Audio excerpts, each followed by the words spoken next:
For your audience, my name is Beitt Toms. I'm chairman of the British-Ukrainian Chamber of Commerce, and I'm pleased to talk about this important matter involving our member, Avellana Gold Limited, which is a mining company in Zakarpattia, which is being attacked in what is generally described as a corporate raid.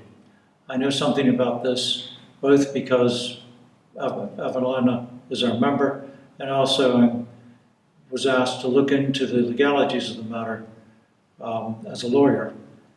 And so I know a lot about what is going on in this case.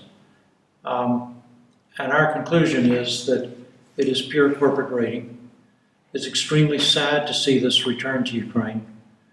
We assume that this is a test of the new president to see if he will pursue the policies of his predecessors and bring corporate raiding to a halt, or whether corporate raiding will continue. And we are confident that the new president will stop corporate raiding. As everybody knows, Ukraine's economic future depends largely on the amount of foreign investment. We are still an economy that needs foreign investment, and foreign investment has been the basis of the development of every economy in the world. The US economy was based on British foreign investment. The Chinese economy was based on US foreign investment.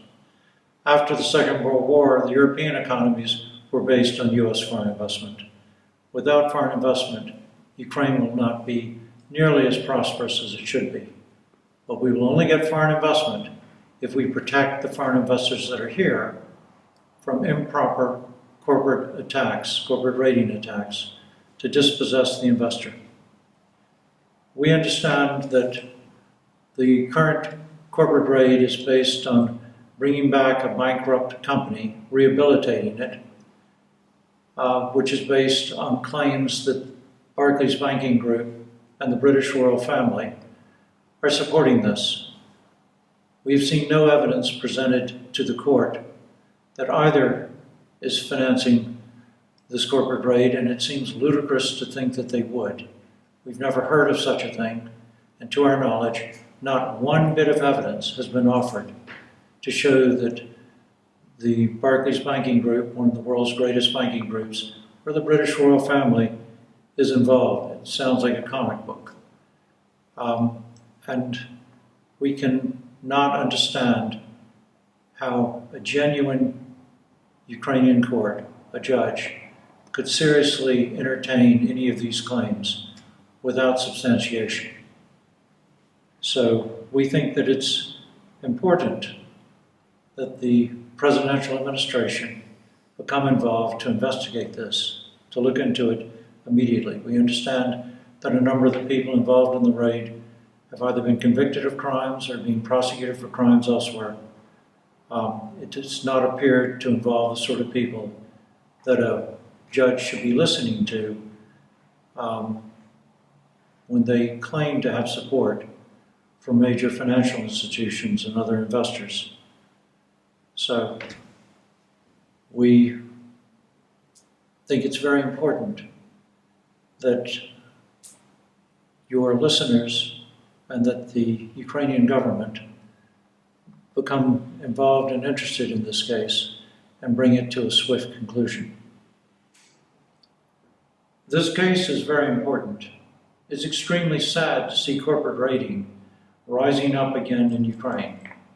It appeared that corporate raiding had been very much diminished previously, but we assume that this is a test to the president to see if he will protect foreign investors in Ukraine.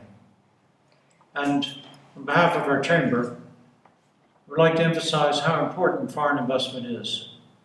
People forget that the economy of the United States was built on British foreign investment originally, that the economy of China was built on US foreign investment, that almost every country in the world, including the European Union after the Second World War, has been built their economies on foreign investment. Ukraine absolutely needs greater foreign investment, and for that, legitimate foreign investors have to be protected. Based on the facts that we've been able to discover looking into this incident, It appears that the raid is based on the preposterous idea that Barclays Bank, one of the world's greatest banking groups, and the British royal family are coming together to finance the improper rehabilitation of a bankrupt company to try to take property away from a legitimate US investor. This sounds ludicrous to anyone from the West. It seems incredible that a Ukrainian judge could possibly believe this. We understand that there's not one shred of evidence. There's no letter, there's no testimony, there's nothing to support the idea from Barclays Bank or from any member of the royal family that they are actually involved in the proposed rehabilitation of this company, which would have the effect of dispossessing this legitimate investor from the United States, and a very important investor, an investor who actually has expertise investing in gold projects in Russia and Kazakhstan and in the Republic of Congo. It should not be the case that an investor like that should find it more difficult to invest in Ukraine than in these other countries. We are also astonished that the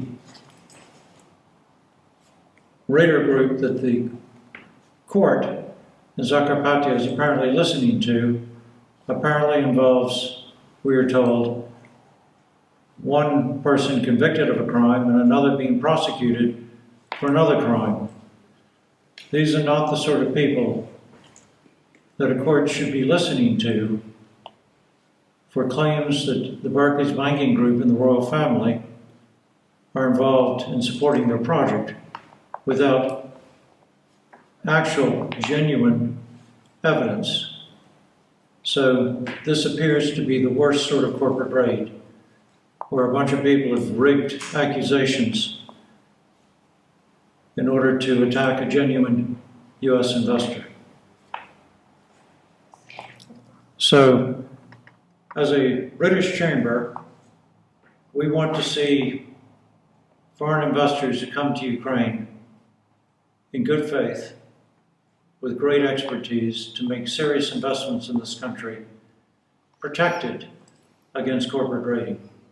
And we also, as a British chamber, want to see that the good name of British banking institutions like Barclays, the good name of the royal family, is not paraded in Ukrainian courts for false purposes. It's a very serious matter.